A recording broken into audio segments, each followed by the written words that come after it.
He is the chosen one. You must see it. I gave Qui-Gon my word. Is it the chosen one? He is. And it is the Jedi who will stand in the way of peace. It's not whether or not we fight. It's how we choose to fight that matters. I am a Jedi, like my father before me. The Force will be with you, always. And I will not be the last Jedi.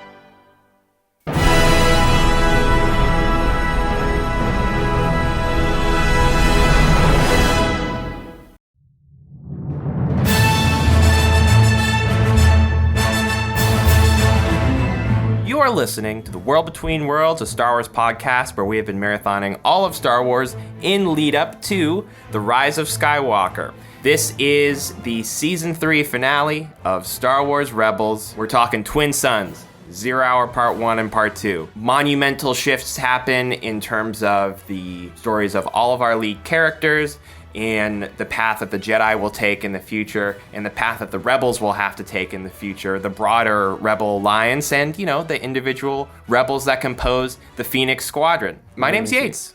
My name is Keats. My name's Jessica. So the first episode, Twin Suns, isn't exactly like part of the season finale on a technical level, but watching it as a sort of dual thing, they felt like they were addressing kind of the same themes, and they both pulled some of the plot threads that were set up right at the beginning of the season together. So the episode begins with Ezra being called by Maul out to the deserts of Tatooine, where Maul has been searching for Kenobi. This is all a play to draw Kenobi out of hiding. And there we see, you know, the final confrontation of these two characters and where Ezra fits into that.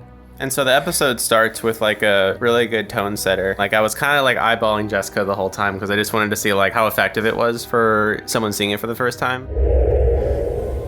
Will it end here? Like this? No. No. I must draw Kenobi out. Tempt his noble heart. But how? How? That was great, and I feel like I accomplished a new level of understanding, like, the metaphor of the planet Tatooine and, like, why it's so significant and why it's so brilliant. Shining down on Anakin and then Luke was not only the weight of one crushing hot sun, it's two crushing hot suns. Wow, that's crazy. I never thought about that before. It's like, I just thought it was cool, like, oh, two suns, two moons, like, it's different, it's space. But it's really like the metaphor of how that must feel, living in that climate every day. And Maul can't take it. Maul has got serious sunburn and is getting a little loopy out, cooking in the desert, not prepared for what this has actually meant, because he doesn't really understand. He's just sort of... Well, and I didn't understand before this, because we always see, like, Tatooine, the villages, but we don't see, like, Tatooine, like, the wilderness, and how most of it are just, like, these dunes. And, of course, that's, like, a great hiding spot for Obi-Wan. And I feel like we haven't brought it up to this point. I imagine might come up during A New Hope, but it's always been, I feel like, a subject of fan discussion, you know, why doesn't Darth Vader, like, go back to Tatooine? Like, wouldn't he not anticipate that his son will be there because he assumes he doesn't have a child? But, like, you know, if he was out looking for Obi-Wan, that seems like reasonably it could be on the list. If anything, it would, like, be hard for him to stay as evil as he is if he went back to Tatooine.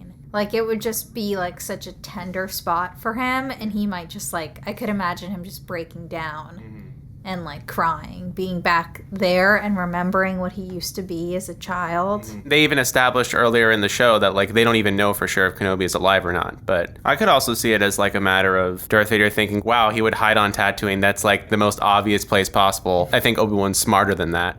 And then Obi-Wan's, like, playing on a meta level of, like, he thinks I'm so dumb that I wouldn't come here, so I'm going to come here anyway. Yeah, I mean, I think that those are kind of all the discussions that people have had about that. I was just found it curious, because also, even when Maul, like, sort of cracks the riddle when he connects the holocrons before, he's like, of course, this is where it started, this is where it's going to end, of course I have to go here. And thirdly, it's a movie. And it is a movie. It's fictional, so. They released a season 3 trailer that had like footage from this episode in it, and I think the one clip that like I saw that really made me think like, what, are they really going to do that? Is Obi-Wan doing like his Clone Wars stance? Because I thought it was going to lead up to like some kind of ultimate showdown that's like 3 minutes long. Oh, that was me. I love that. Yeah, but before we even get into that whole thing, I think you also just hated the whole idea of it just in general. No, I mean, I hated the idea of an old Alec Guinness Obi-Wan doing backflips, and I thought that was the direction they were going to go, and just that idea is what kind of like threw me off of like the whole Maul thing. But then like as soon as like I saw the episode start with the whole tone setting, I was like, okay, they know what they're doing now. It's not going to be like what I thought it was. I thought one really like nice touch for the world building part was they mentioned Senator Organa confirmed that Kenobi was dead. Yeah, I really like that too. Because that's like a whole like story bit in Ahsoka's own novel was they talk about Organa knowing that Kenobi's still alive. But not being able to tell her. But not being able to tell anyone, including Ahsoka. Mm-hmm. So I thought that just the quick mention was like really cool service. Yeah, and it was coming from Rex, another character who's like, oh yeah, I could see a version of this where he was part of the story, and obviously he would be someone who would want Obi-Wan to be alive, who has an actual connection to him. So we see the desert, and then there's that vision that starts it off, and then we pivot to Ezra. I feel like the most important question in this, while I think as fans who've followed the whole story, I think there is an element of satisfaction and also like the meta understanding, the suggestion of what's to come. All that's really satisfying, but this is Star Wars Rebels, and Ezra is the main character, and you know, Obi-Wan's and Maul are critical to this episode, but most of it's Ezra sort of wandering through the desert.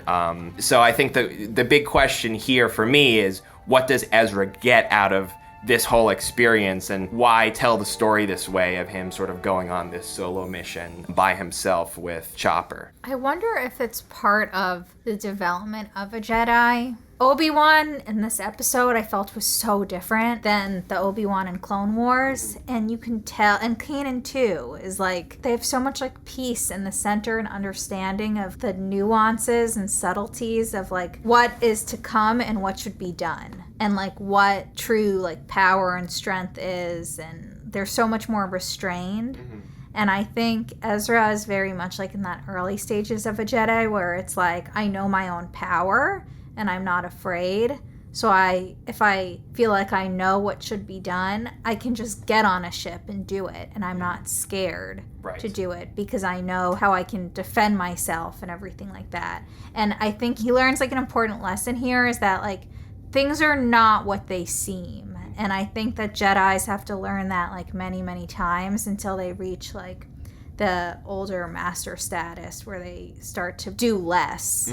I really liked the detail. He's going by himself and Chopper ends up tagging along, and Ezra says, I didn't want anyone to come this time. And I liked that, firstly, because throughout the season, you and then eventually me have just kind of been like, every time Maul shows up, it's sort of like a greater level of disbelief. It's like, why do you keep doing this? They addressed it in the previous one when Kanan and Sabine show up too. But this time he's like, I'm going to go a little bit the extra mile here and say everyone else is absolutely right, but I still feel compelled to go, but I'm going to protect everyone by just going by myself. Right. I feel at least that shows what his frame of mind is. I'm not saying that was the right move, but he was, he seems to be, he's taking this very seriously. Right. I feel like Ezra is, obviously Ezra is like thrown into this whole thing, and even still, like, it feels like we're so like familiar with this character at this point, but in reality, he's only been a Jedi. He's only been under the training for Jedi for like a little over a year, maybe 2 years. And so I think Kanan has so much experience with the whole Jedi philosophy, but Ezra feels like the fact that the Jedi are like almost completely extinct, and he could say the same thing about the Sith, that he feels so lucky, or not lucky, but he feels like he really needs to take advantage of the fact that Maul is this like extremely evil presence that's extremely vulnerable in this point in time. So even though he knows it's the wrong thing to do, he's trying to do the right thing, but for the wrong reasons. He's trying to like maintain Maul. He's trying to make sure that he's not up to anything too dangerous. So he's trying to take things into his own hands because honestly, it kind of feels like, not for the wrong reasons or anything, but it feels like Kanan and Hera are like trying to encourage Ezra to just like dismiss him. And I mean, for all we know, if he listened a few years down the line, he could have actually been a much larger threat than he ends up being, maybe even like becoming the new Darth Vader. I'm glad that the whole like Darth Maul story arc is wrapped up now and not like at the end of the whole show. I feel like this show does a good job of like knowing when to wrap up the villains and like placing the villains in like intelligent way for the most part. But I also really got more invested. The way that they did it, it made me understand who Maul is a lot. Like it made everything else make sense. We as the audience, you know, Obi-Wan's one of all of our favorite characters, so we're not worried when Maul says, I'm gonna go kill Obi-Wan. We're like, yeah, okay, whatever. But we know what's gonna happen. Yeah, also we know what's gonna happen because he's still alive. But Ezra's whole frame of mind is, I'm gonna go save Obi-Wan Kenobi, and he's just completely like on a different page. I really like Maul and Obi-Wan's whole confrontation, the way it is written, but I feel like the way Obi-Wan's written is also like pitch perfect, exactly what I wanted, where he's on screen for maybe 3 or 4 minutes tops. But it's so satisfying. It's so satisfying, and we get exactly what you were talking about. We really feel the gravitas. He's progressed so much. Yes, yeah. And everything that Maul's throwing at him in that confrontation, he's able to just bounce it right back off him. He's like, no, Maul, like, you're the one that's pathetic. You're the one that's come crawling back to me, not the other way around. And it's only the threat of this whole Luke thing that Obi-Wan begins to crack. You really feel like there's like love there in a way, like almost like it's like two siblings fighting. Yeah, like I think so too. I was thinking about, like it's like their ending is very tender, you know. Yeah, like their connection is so close. Mm-hmm. We even get hints of that way earlier back in the Clone Wars where Obi-Wan like attempts to sympathize with Maul and stuff like that. I love that. So it's not like there was always this hatred or desire for revenge or anything coming from Obi-Wan's side. And Maul knows this. And so I think because he's always known this, it kind of planted a seed in his comeback in the Clone Wars to be more of a human being. Well, in this arc, when it started out, like Maul said that what he is looking for is hope, and that hope ended up being some sort of reunion with Obi-Wan. And so just that whole idea, I don't think Maul was lying when he said that. So then my question is like, what is that? Is Maul hoping to die, I guess, is kind of what I don't know where he's at this point, because I think it could be so many different things. It could be so many different things, but I do think he is portrayed at this point as being fairly intelligent, and also having failed at every single other thing he's like done in his life, like up until this point. So, and his dying words feel like very like he has an understanding, like yes. he there something is clicking. Yeah.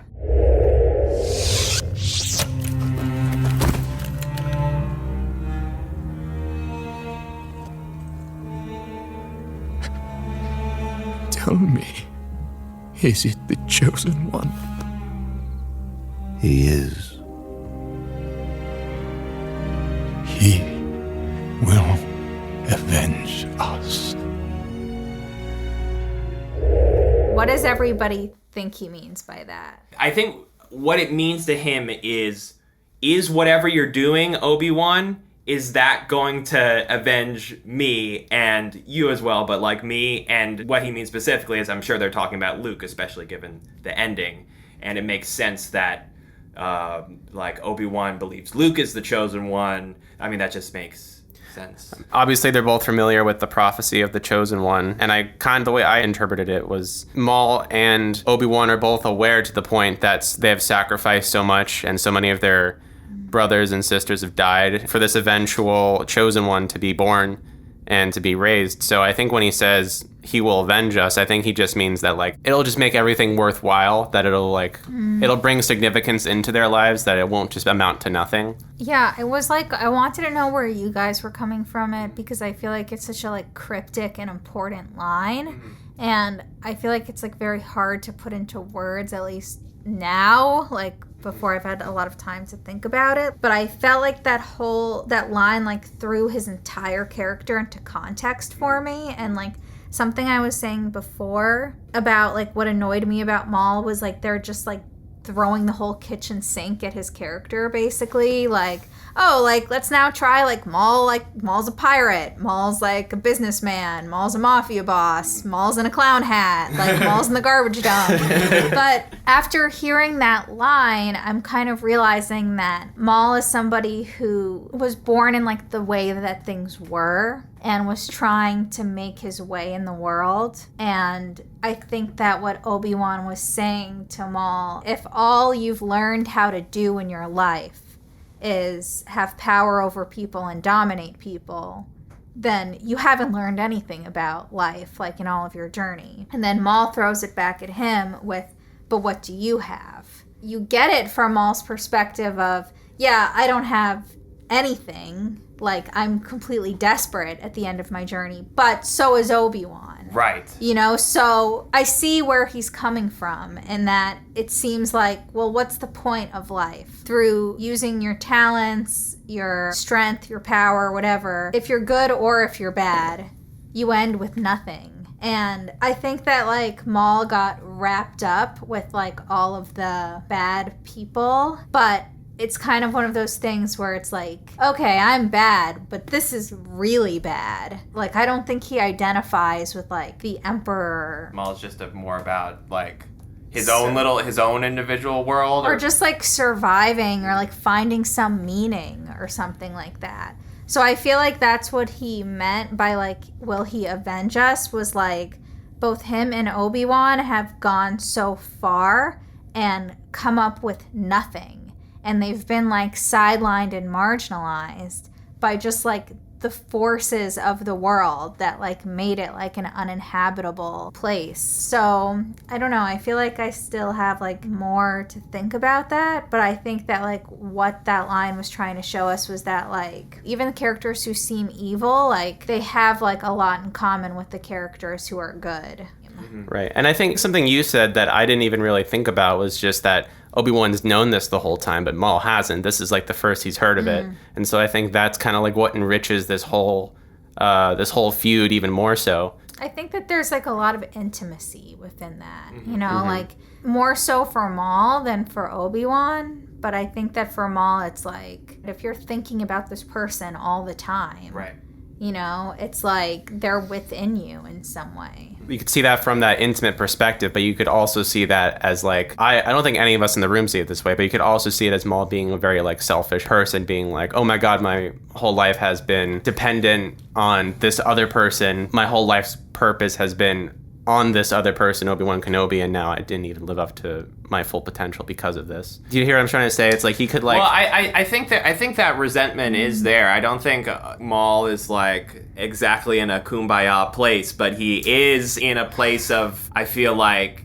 I think he's more... His belief systems are sort of eroding because they haven't led to anything fruitful in his life. I don't think that he's in a kumbaya place, and I don't think that he's like... But I think the relationship with Obi-Wan has transcended, like, just simply, like, you fucked up my life. It's more than that to him, but it is still kind of rooted in that. And I do think there is still a level of him where he can still get angry and frustrated, you know, as he does in that scene. That's still rooted in some sort of, mainly probably insecurity from him, but I don't think it's like... I think that he's at peace with his own failure exactly. at that moment, where it's like, he had to try. Yeah, right? because or like, else what else did he have to live for? What else? Right. Exactly, like it's not like he can just go get a job, you know? Like, he has to, like, have some, like, purpose and, like, mission in life. And, like, all he knows is the way of killing and evil, like, good against evil.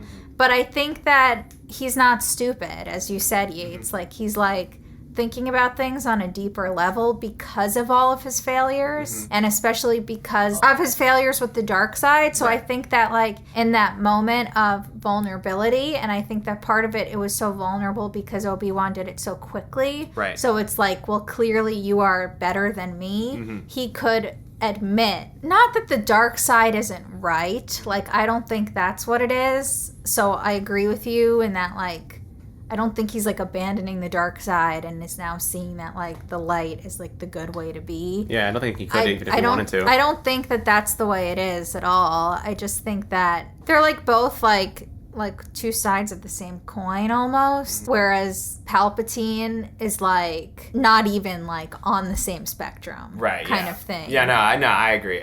Like what's happened to them is like they're both kind of like the little people, like trying their best, and like what Palpatine is trying to do that they've gotten wrapped up in is like completely fucked up. I definitely do think he is still like totally engrossed in the dark side at the time of his death, if only just because of the line, which is will they avenge us? And specifically he says us, but he also says will they, he's saying will they avenge me? Like, will someone else get revenge for me after I'm dead? That's what my last words are. Those are my final wishes. That's what I care about.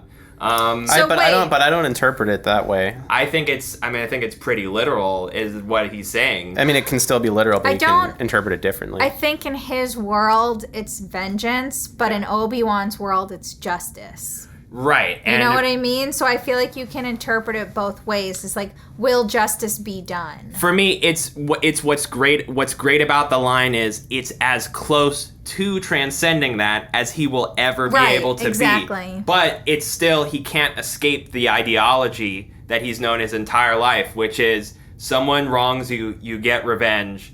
That's But it. that makes sense because all his life, all he's known is trauma. This is Jordan. The Empire has captured me, but somehow I was still able to watch the episodes. They have the telly. Ain't it funny? Me on the telly. Is Twin Sun still your favorite episode? Yes. Do I introduce myself? Hey guys, I'm Jordan. Jordan's in the kissing booth right now. Coming in for a little bit. So Jordan, I guess just overall, how does this episode make you feel? 'Cause I know you've already seen this episode at least once before. Seen it, like, I remember I found it online, and I remember the next day I watched it again on my break, and I watched it again like that same week. I think I watched it like 2 or 3 times. I also have a memory of watching it again the next day on my break. Really? Yeah, at Whole Foods. Yeah, hell yeah, dude. I was in the Publix break room, you're in the Whole Foods break room. This was my favorite episode after watching all of Rebels. Up to this point, it still is. It might change. This episode is nowhere near perfect, but I think just like the build up and the payoff at the end with Obi-Wan and Maul was just like everything I could ask for. The beginning of the episode's slow, I don't really care too much about Mr. Rebel Man who's like, hey, stop, don't steal that ship. And all that stuff. I just want Ezra to be on Tatooine. But once everything gets on Tatooine, I'm all there. And I never realized that when Ezra goes to the holocron and hears Obi-Wan's message, that was like kind of Maul. Yeah, not enhancing, but starting the message up, because the holocron he had and Ezra's holocron, they merged. So I assume that he has some connection to both, just as and Ezra maybe has some connection to both as well, so he can like manipulate the other holocron. Yeah, it's hard to tell it's a holocron. It just looks like literally looks like sand. It's the button on the end of the holocron, but because it's magic, it still works. Yeah, that's how it works, Keats. Come on. I'm just a sucker for Obi-Wan, man. I guess that's what it is. Like, I love how his first on-screen appearance is just like his feet approaching like Chopper's like turned off body. His feet approaching like Chopper, and then we see like him looming over Ezra, and then it like cuts to night. It's such beautiful storytelling, like visually, because there's not that much dialogue, and I realized that this time watching it, and I felt something missing between like Ezra and Obi-Wan. Like, I feel like I wanted a little more between them, but I guess like Obi-Wan couldn't really say anything because Ezra can't really know about Luke. So whatever, I'm okay with that. But yeah, and then Maul comes and we hear Maul's theme and we get their confrontation, and he mentions old wounds, which is, everyone's favorite old EU story. Wait, I don't know what this is. What's old wounds? We've talked about it before. I thought about it many times. It's the name of the comic. I thought, yeah. Oh, okay. Yeah, I just forgot that was the name of a comic. It's the name of the comic, Keats' favorite comic. Yeah, is it was Old my Wounds. favorite one. Yeah. Where was I going? Oh yeah, I love all the visual storytelling. My favorite is like the lightsaber stances that Maul and Obi-Wan take, specifically Obi-Wan. So Maul like is talking and like I guess feeling out Obi-Wan's mental state. He's getting in his brain, and he's like, "Why are you here? Like, you're not here just chilling. Like, oh, you're protecting something." And then that's Obi-Wan turns on his lightsaber and is like, "Yo, fucking chill." Because I'm gonna have to kill you right now. I told Ezra I didn't want to kill you, but now I gotta. So then, yeah, you know, Maul turns on his lightsaber, and Obi-Wan takes his stance, you know, where he holds his lightsaber like next to his head and puts out his two little fingies. And I'm not sure like what they're called, the lightsaber stances. I'm not that big a nerd. Yeah, Shing-Dun. Shing-Dun Phase 3. So yeah, he takes his like normal stance that we see in Revenge of the Sith, and Maul takes his defensive stance, but then suddenly, in a beautiful, poetic, visual way, Obi-Wan changes his stance to Qui-Gon's preferred fighting style. You know, just the poetry in that is just like a big pizza pie. And then, yeah, and then Darth Maul's taken a bit off guard, and I was like, our first time, did we watch it together? You mean The first time we watched it. I think we must have, yeah. I think we did. I wasn't there. You weren't there? I was in Boston. Oh, yeah. I just remember I stayed up till 1 a.m. waiting for it to load. It's like the struggle. I just remember not knowing what I wanted. I didn't want like some giant fight with like spinning and backflips, and just the way they did it was just so beautiful, you know. So how did you feel about Obi-Wan's likeness between like Ewan McGregor or Alec Guinness? Oh yeah, I love it. I think the performance, I don't know who the guy is, but what's his name? Steven Stanton. He's like a regular on the animated shows. Yeah, I think the Steven Stanton's performance is amazing. It's like right in between, because we get Ian McGregor's I almost said Joker. We get Ian McGregor's Obi-Wan through the holocron message, and then they throw us into this performance, and I think it's just so natural, and it sounds like both of them combined, which is amazing. I don't know how he did that, but he did, so shout out to the boy. And I think just like everything he says is so profound and so Obi-Wan, and you see like, I mean, obviously he was always mature, but you just see how much he's grown in the Force and has understanding that it's not all black and white, and that the Jedi were probably wrong in thinking that Anakin was the chosen one. So he's trying to find that through Luke saying he's the chosen one to Maul at the end, maybe trying to, you know, not give up on the Jedi Order. Because, you know, I'm sure he sees them as complete failures. I wish it would have been dragged out a little bit more. I would be okay with like 2 episodes. Like maybe we don't even see Obi-Wan until the 2nd episode. Just giving us more longing, like more build up until he came. Because it's pretty sudden. But I mean, how much can you do on like Tatooine? I mean, them running through the desert is a pretty smart story choice, honestly. And there's something that just like, I guess does it for all fans with the desert planet of Tatooine that just, you know, brings us back to like watching it as a kid or whatever, and looking at Star Wars like with such a more innocent mind than now, because now, you know, we dive so deep into everything. I think that's probably why they keep doing desert planets, because they keep trying to recreate that feeling, but they just can't do it, even though it's just all sand. But yeah, just being on Tatooine, I don't know, I guess that's why I like this episode too. I love Tatooine and seeing that little hut and then like Luke running across, you know, they didn't have to put that in there, but, you know, it's just a little something for us. Yeah, it does feel like a scene that's like tacked on at the end, but it's not like in an insulting way. It's like in a very kindred spirit kind of way. It feels very good, like in the context of the show. Like I could see cutting it because Luke is not at all relevant. Only in the sense of like, it doesn't need to be there at all. Yeah, but like in the context that we're watching it, like we haven't seen Luke since he was a baby. We haven't been there since 5 months ago, 6 months ago, 7 months ago when we watched Revenge of the Sith. Yeah, true. And it just made me, I said to Keith when we were watching it just made me super excited for New Hope. I think it was a great episode. We've had a few episodes with this where Ezra's like, "Oh, I'm way out of my depth." That was definitely him in this episode. Yeah, I feel like it touches on a similar kind of theme that was in the season 2 finale, and a theme that kind of runs throughout the whole show. And I'm confrontation. No, it's one I don't particularly like, because I feel like it's kind of meta, but it's the idea that Ezra, by, you know, the forces of destiny, the will of the Force, Ezra, you cannot intersect with the main story, because at the end Obi-Wan's like, this is not where you belong. You belong with your people, with your friends that you have established. And that was also the theme of season 2, where Yoda was like, don't fight. don't try and defeat the Sith. You're not gonna win. There's like a larger plan. There is a larger plan, and it's a plan that you are not a part of. For me, I'm always just reminded of, like, at a meta level, watching the show as it's happening, it's like, oh, Obi-Wan's in this episode. Well, he's only got to be in this episode because he can't be part of the story.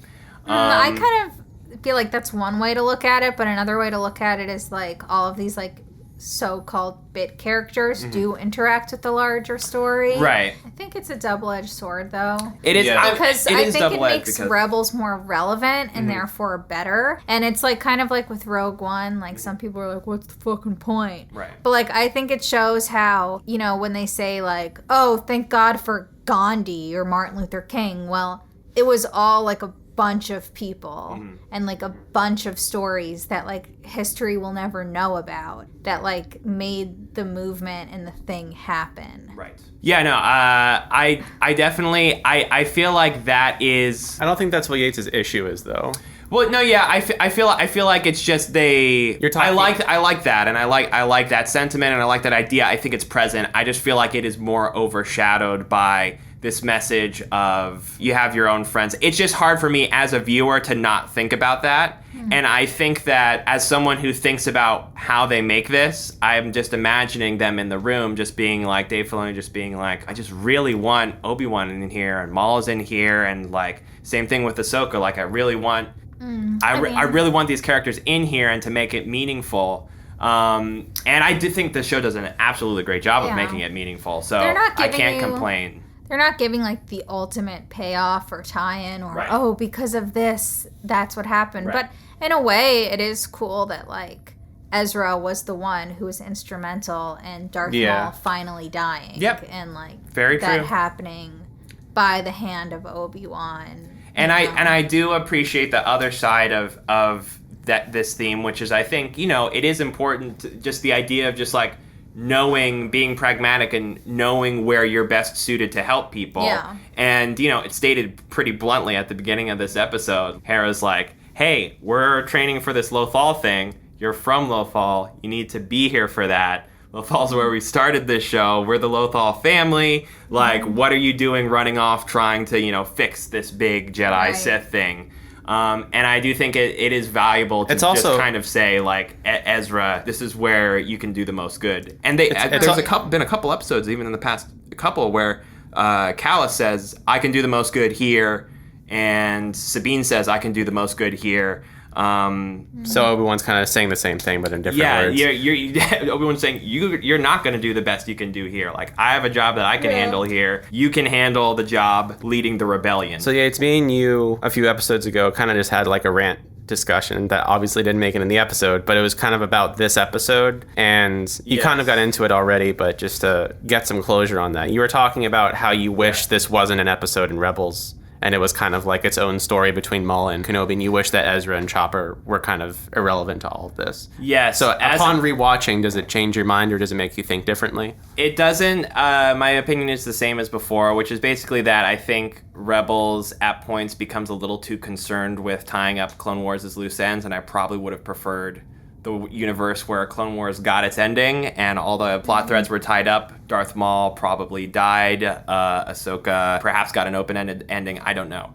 But just for me as a viewer, my favorite bits are where those elements are not as much at play. I thought this episode was great. I also love Twilight of the Apprentice, but I think my favorite parts of the show are season 1 and season 4, where it's just about the family. So that's just my personal caveat about Rebels is I felt like even us sitting here talking about it, with the majority of what we talked about was the Obi-Wan Maul part of it. And the same thing with Twilight of the Apprentice, the season 2 finale. The majority of what we talked about was Ahsoka and Vader. I can see where you're coming from with that, but I'm kind of thinking the opposite way, where I feel like Ahsoka and Vader's confrontation, and even this confrontation with Maul and Obi-Wan, are both like really cool moments in the Star Wars timeline.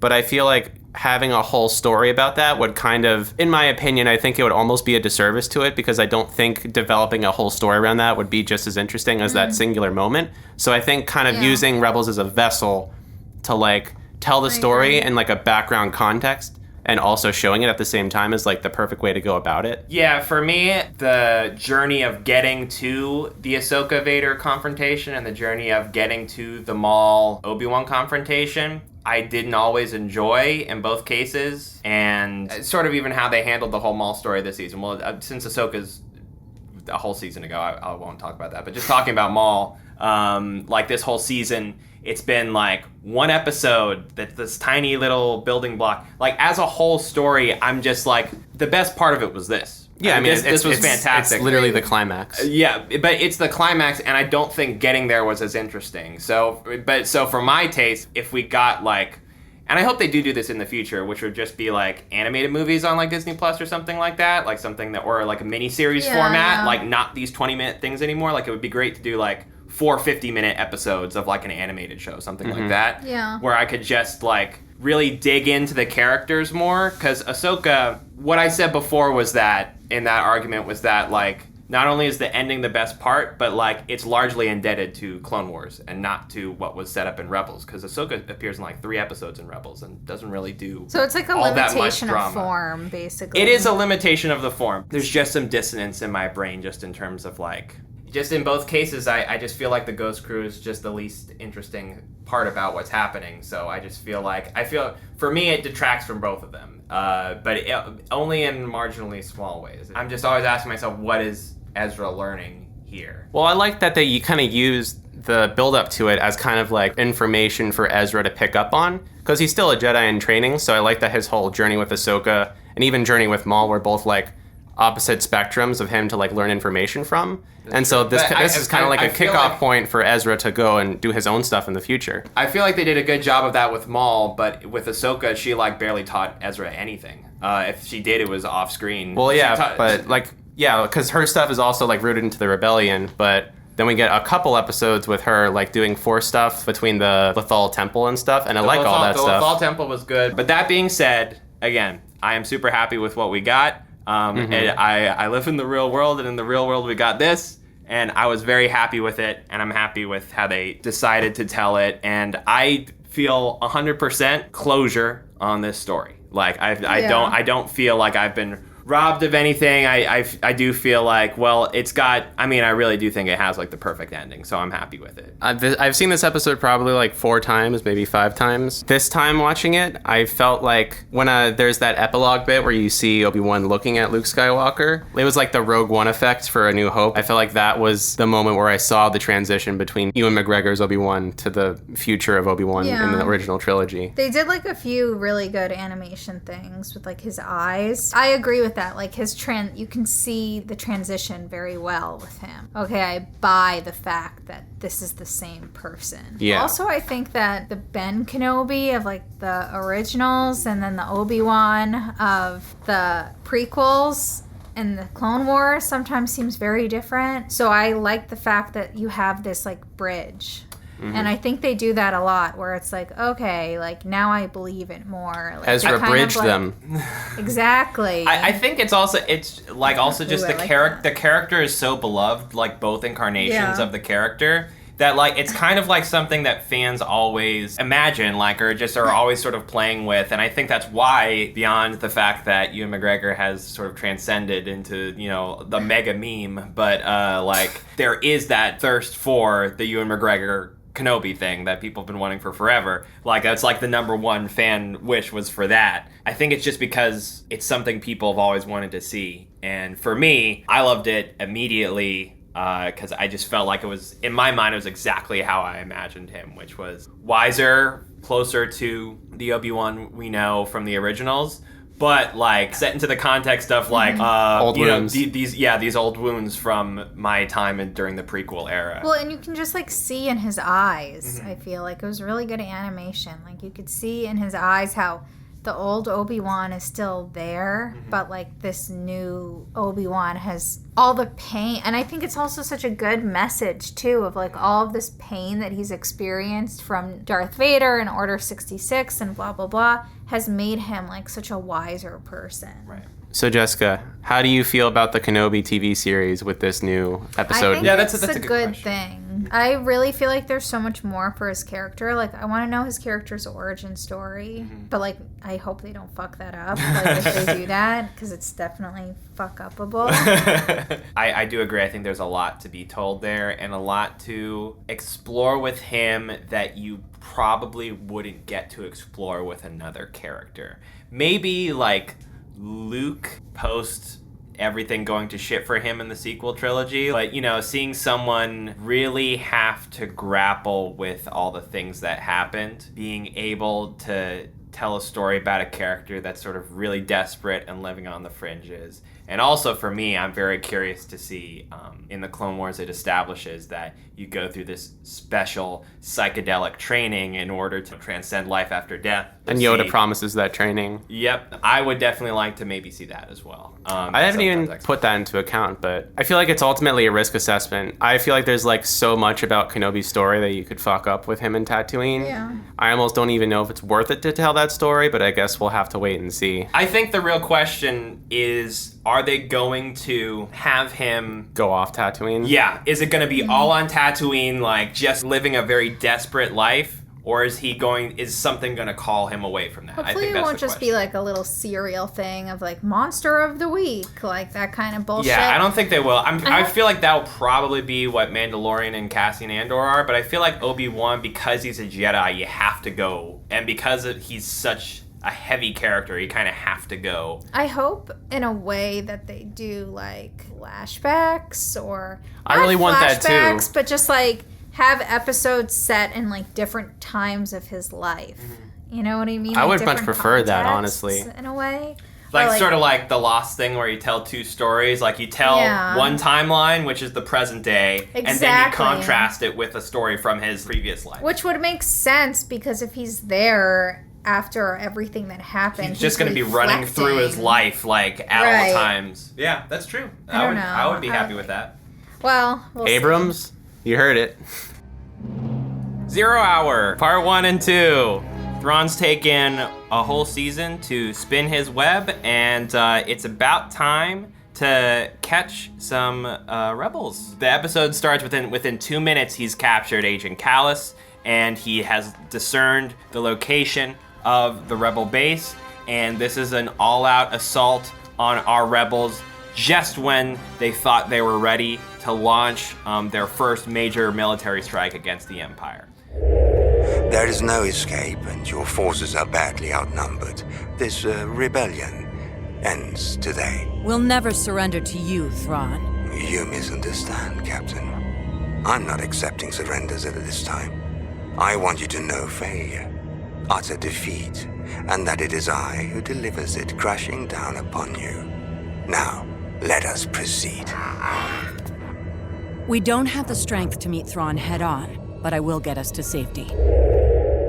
In large part, this is a gigantic battle, but the mettle of all of our main characters are tested, and we get insights into everyone by the end, I think. And I think it has some larger themes. So, let's get into it. This is 0 Hour. I think this is the first time I've watched a Star Wars Rebels episode where I've genuinely felt immersed in the sense that I felt like I was watching it in a movie theater. Because it wasn't just like the stakes that set it up that way. It was like the execution of like the music and the pacing, and especially the audio mixing. I don't know if you caught that, but the audio mixing in this episode was like phenomenal. Definitely in terms of like on a purely technical level, like for me it's up there with all of the great battles. I mean, I'm thinking of the space, particularly the space battle, because those are sort of hard for me to get invested in. I think it's as good as the one in Rogue One, as good as the one in Return of the Jedi, like in Revenge of the Sith. Like the screen gets very full with like filled with stuff. I like when it's filled with stuff, as you're saying right now, and then it'll cut to a character like, say, Thrawn, who will address it, and then kind of like treat it as like personal. That makes it more makes me more invested than just seeing ships blow up. Yeah, I thought Thrawn and also Hera as well, like sort of really. We talked about this before. I'm not sure if I cut it or not, but just moments where Thrawn sort of like the rebels will be hatching up a plan, but before they've even figured out their plan, we show Thrawn figuring out their plan before they've told us. Like Thrawn's like, oh, I know Hera. You know, Hera defies convention. Hera will choose to go this way. And then we cut to Hera making that decision, but Thrawn is the one that told us that Hera was going to do that. Mm-hmm. I like that. They did that in this, but the other way around, where Hera says, like, listen, Thrawn knows that we're going to do this, so we can't go that way. Thrawn is going to be waiting for us. And a lot of the episode was Thrawn at the control panel and then Hera at her own control panel. For me, it was the first time I really, like, saw her as, like, oh, not only is she the best captain, like, she's, like, a fucking genius. Like, general, she is on that same level as Thrawn is, Yeah. and they're both playing this game. She's just new at it, where Thrawn is, you know, this tactical genius that's been doing this his whole life. They really, like, ended up making her and Sabine, like, fully fleshed out characters, like, as good as the men. Yes. You know, where it doesn't just feel like, oh, they've made, like, a lady general. Like, oh, it's like a lady in, like, a general costume. No, it's like, she's one of the best Star Wars characters. Like, you buy it so much Yeah. that, like, she's saying what she's saying and doing what she's doing. So Jessica, you've mentioned at a number of times how whenever the Rebels lose, you really feel it. So how do you feel? That's an exact quote from Jessica. I was thinking about in the episode. So how are you feeling this time? Feel in terms of, like, wins, losses, like where they are right now by the end of this, and I mean, it really sucks, but I like the fact that they had that lady, Julie Andrews, whatever. Yes, Julie Andrews. Like, come in and kind of, like, as you were saying, kind of like how they narrate what's like they want you to think in a way. Senator Organa was right. It was too soon for open warfare against the Empire. I like that they said that because I feel like that put it all in context for me of like why this is happening. Like, this major setback is happening because they really weren't ready for a full out battle.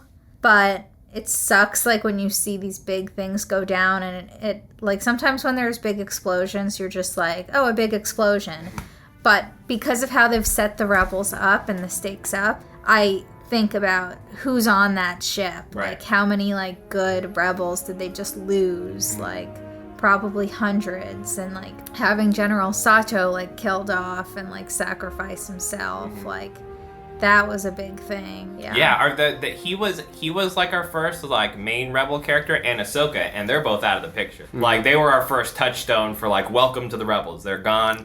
I really like that, though, how they add things and they subtract things. The episode starts off from your boy Agent Callus's point of view.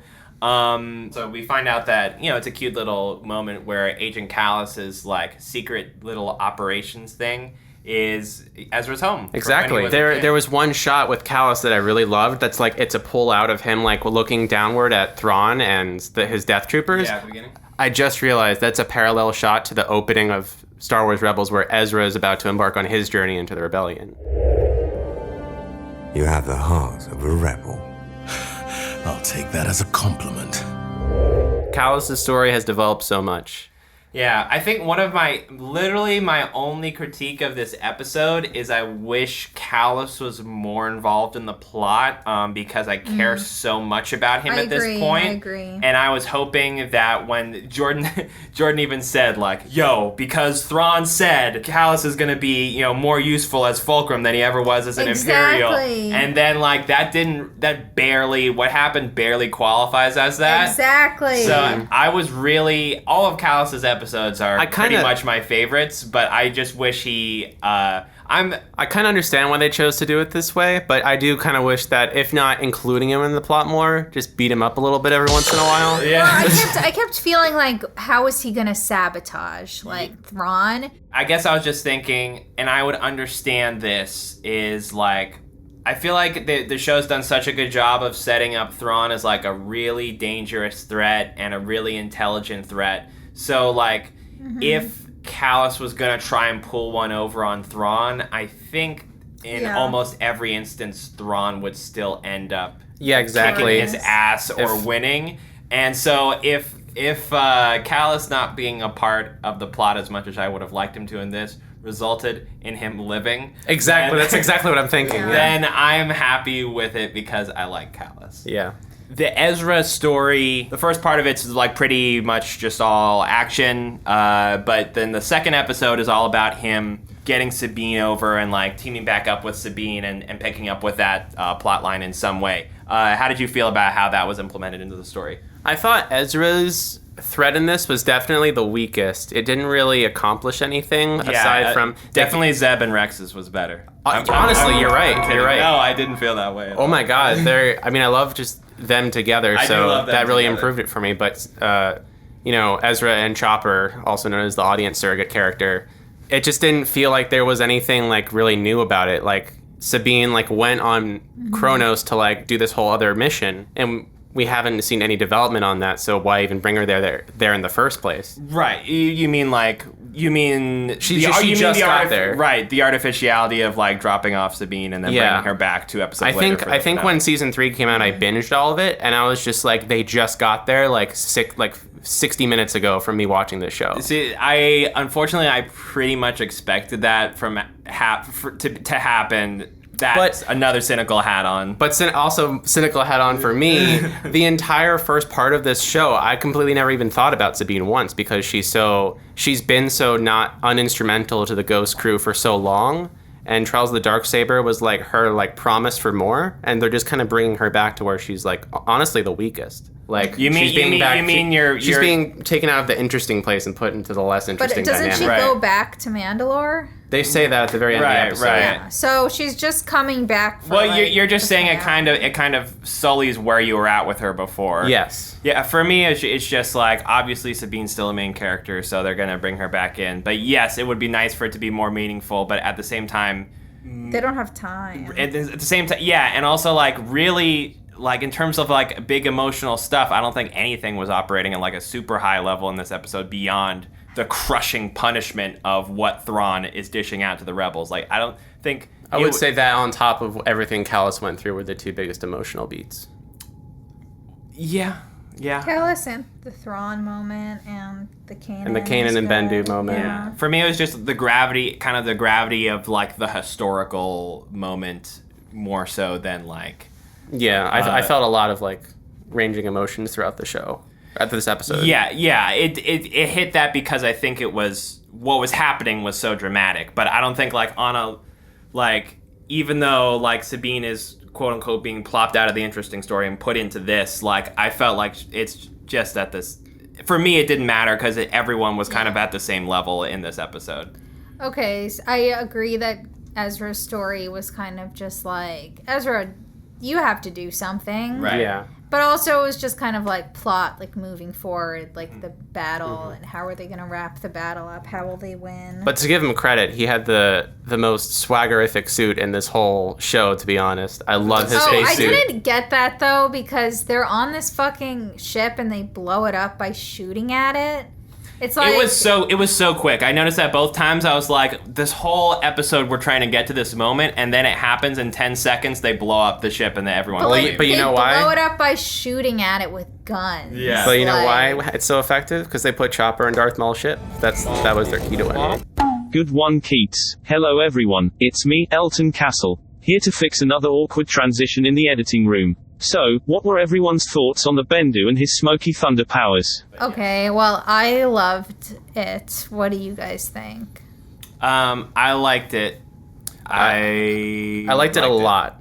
I'm kind of in the middle of you two. I actually liked it a lot. I'm going back. I don't know if I would say I loved it. For what I loved was the emotional appeal to Bendu by Kanan. Thought was a really great moment. And I love, that Bendu sort of transcends what we understand and sort of becomes a force of nature or the will of the Force. I liked all that stuff. For me, it was just sort of a question of, like, at the end of the day, which is what I said when Bendu was introduced, at the end of the day, do I feel like he contributed all that much? And for me, my answer is just mainly and... I mean, he helped them, like, he did give a diversion. I did like that element of it, that he seems to be sort of, I feel like the implication in this episode, and I feel like the episode also drops little clues of sort of like an implied history at the beginning. Thrawn's like spouting about like, oh, there's actually ancient legends about this planet.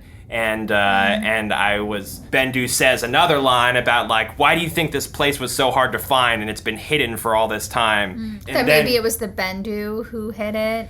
Yeah, and then also just peace. the fact that his plates are like the same material that's like all over the planet. For me, I don't know what it all means. It's like from Guardians of the Galaxy 2. Which one? Oh, Ego the Living Planet? Yes!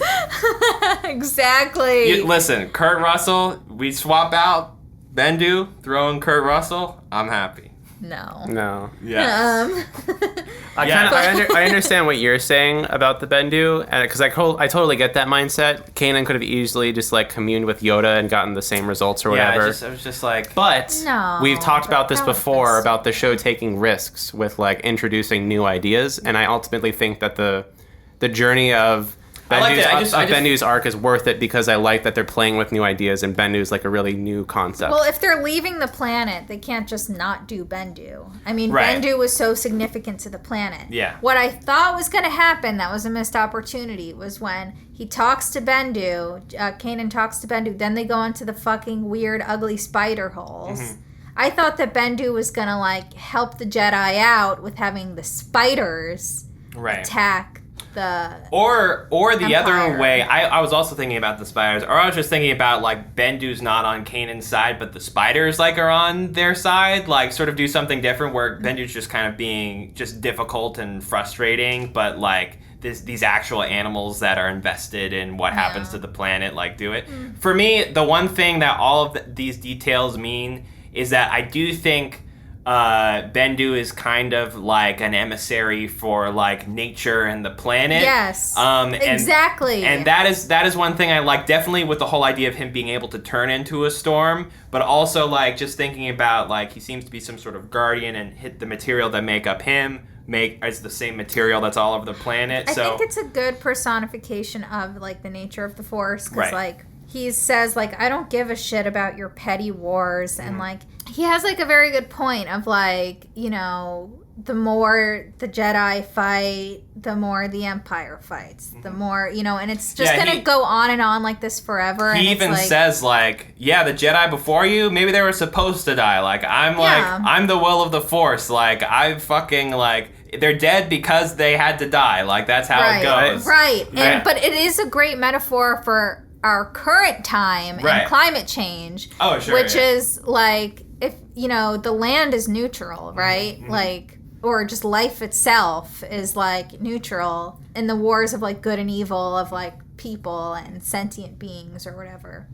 But the land will still be destroyed, like if no side is taken, kind of thing. I mean, obviously the metaphor falls apart after a while, but it's kind of one of those things where it's like, it at least sometimes encourages you to think about it. It encourages you to think about, like, I think that it's good in Star Wars to have personifications of, like, something in the middle or something that, like, makes you think about, why are we rooting for the Jedi? Like, we're rooting for them because sometimes you do have to take a side, and I think that when he was, like, up in the clouds or whatever, and they started shooting at him and killing him, like, you could see in his eyes, like, a little bit of, like, surprise or, like, sadness of, like, okay, like, this is how it feels, like, to have this, like, injustice, like, brought upon your house.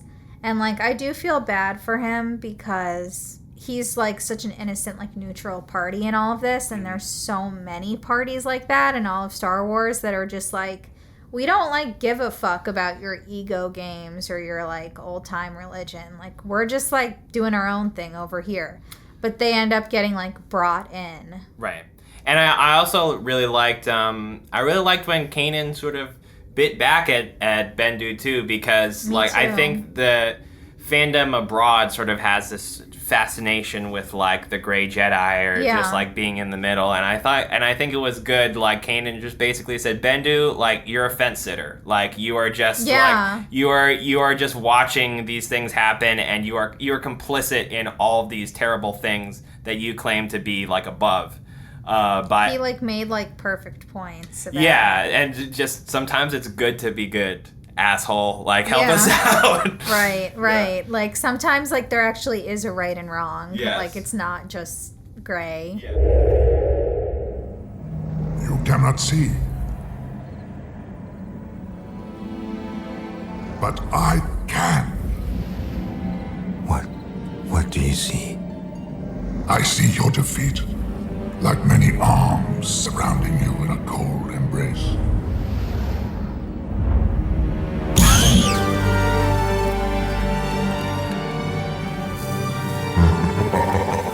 Oh my god. Finally a moment of Thrawn vulnerability. Yes. Because, okay, they've developed Thrawn as like an interesting villain because he's intelligent. Mm-hmm. But a really interesting villain is like multi-dimensional and like vulnerable. And we know that he's multi-dimensional because of his backstory, which they don't go into. Yeah. Which I think kind of sucks. Like, I don't know. I wish that they did something with that, but I guess it's like too big for them to approach in like a good way. Yeah. But I just loved like the look in Thrawn's eyes and like the close up on his eyes where you actually see his like getting closer and first closer. like moment of vulnerability when talking to the Bendu, and how the Bendu's saying like points out like Thrawn's like biggest weakness or biggest fear is that he won't understand something.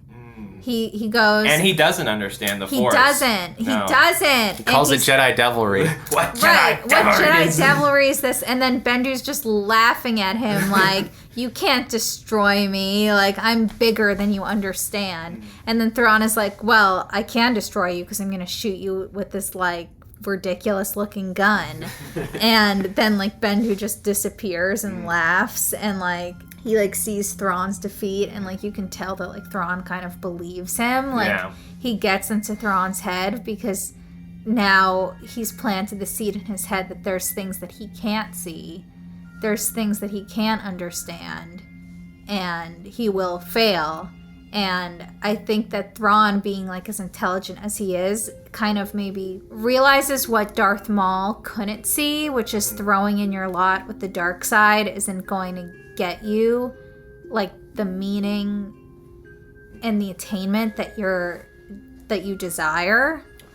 And also, Thrawn has thrown his lot in with the Empire because he thinks and his people think on like a purely practical level, like the Empire is the strongest force that will ever be possible in the galaxy. But in this two-part finale, we're constantly reminded of instances where their way of thinking just is not compatible with Thrawn's sort of artisanal approach to running the Empire. Thrawn is like sommelier in like McDonald's. He's like, why am I surrounded by these fucking idiots? Oh, it's because you're working at McDonald's. Yeah. But yeah, so obviously Admiral Constantine is one example of this. And that, like, he doesn't listen to Thrawn. He's like, listen, like, I'm smarter than you, Thrawn, and I'm going to get this promotion because I'm going to blow up this ship. And obviously that doesn't work, and he ruins Thrawn's whole plan. Which is the most obvious thing in the world. Most obvious thing in the world. But also, another crucial thing, Tarkin's order at the beginning. I want you to capture their leadership. In such a battle, it may not be possible to take prisoners. Oh, but a man of your talents will manage. If we are to crush this rebellion, we must make examples of its leaders. As you wish, Governor Tarkin. Destroy the public perception of the rebels. That's what Tarkin asks, and that precludes Thrawn from going all the way. They establish in the episode that the orbital bombardment, that if they were to continue to do that, the shield wouldn't have held it. Everyone there would have died. He's using theatrics to his advantage. Yeah, completely in his character. Yeah, Tarkin's thinking about sort of like a whole other thing, but Thrawn's thinking like, I could end the whole rebellion like right now if you want me to. But Tarkin's like, end the rebellion, asterisk, also get me the rebel leaders. Right, so then they can like write about it in the papers. Exactly, and it'll be this but like long drawn out thing. If Thrawn was left to his own devices, from what we understand from the show, from what they tell us in the show, he would have continued the orbital bombardment, the shields would have failed, and Hera and all the rebel leadership would be dead. I didn't even think about that. That's so cool. Something I was thinking like throughout these episodes is like, what's Thrawn's motivation? Because he seems to be very like really like ruining this, like really like excited, like this is what I've been waiting for. But then knowing his backstory, you know that like he doesn't really have skin in the game. Like he's just like doing this as like a means to an end. So I wonder if it's just that he's like getting wrapped up into evil, because like the more you like go towards anger and hate, like the more anger and hate has power over you. And I feel like just with what Bendu said, it's like exactly what like keeps coming up in the show is that we have to win, but we have to win in the right way. And it's not always like battles and explosions that like will win. It's like more of like the psychology. This is a huge like crack in Thrawn's like whole psychology. And going forward, they touch on it in the show and they sort of flesh it out in the books, but Thrawn isn't around for the original trilogy as far as we have seen so far. What up with that? Well, I do think... Yeah. Does he die? What up with that? In the books, there's a book that follows this exact one, and I do think it sort of approaches the idea of, Thrawn thinks he's the best thing that's ever happened to the Empire. I'm sure. Yeah. He's just like, I'm the only one who knows what the fuck's going on. But it's he's true. Right. He's true. He's like the smartest person in the Empire. And that's why Palpatine like gave him this job. But at the same time, Palpatine's like, you know what's better than Thrawn? The Death Star. All these other secret projects I'm working on. Like, even the greatest mind in his military is not as important as the infrastructure as the toys that Palpatine is playing Which is what with. we said before. It's like people are the main thing that matters to the rebellion. Toys are the main, like objects are the main things that matter to the Empire. And I think with Thrawn, like what you said about his realization when that happens is like the crack sort of coming up. That's sort of what I thought of was just like, not only did the Empire fail me in this instance, but perhaps I am still like completely incompatible with the Empire in some way. I felt like both Twin Suns and the finale did a good job of closing pretty much every plot that was set up this season. They did, and then they like opened up new ones, which is like, how are they gonna deal? So that was perfect. I thought these were 3 like amazing episodes, and the last one I almost cried. Like it like brought tears to my eyes. Is this the first time? No, second. It's the second time. Second time. What was the first time? The first time was like actually like teary. This one was just like I felt it a little, and then was it that last moment with them? Yes, it was the last moment because I think it also helped like seeing the Obi-Wan episode and then Kanan, because you see how both of them have advanced so much. Right. Obi-Wan from the Clone Wars and Kanan just from like the beginning of Rebels, and just like what wisdom is. And I think the show does a really good job of showing what wisdom actually looks like, which is summed up in his last line. I know you see it that way. I've come to see it differently. I have hope that a better life is possible, but we have to make it happen. How do you think they're going to do so maybe in the final season? Because it's like it's pretty big open canvas right now. And I remember at the ending thinking like, I don't know how they're going to do that either. I feel like it's going to be in a way that we don't suspect. I'd say like 85% of it was like a genuine surprise for me. Yeah. Well, so okay, then I'm right pumped. then. Because I do feel like it's going to be surprising and not what the audience would expect. Right. Which is what's like really good about this show. We have reached yet another ending. I had a great time with this finale. Definitely a highlight. Loved it. Next episode, we're starting up season 4. Heroes of Mandalore Part 1 and Part 2. My name is Yates. My name is Keats. My name is Jessica. May the Force eat food with you.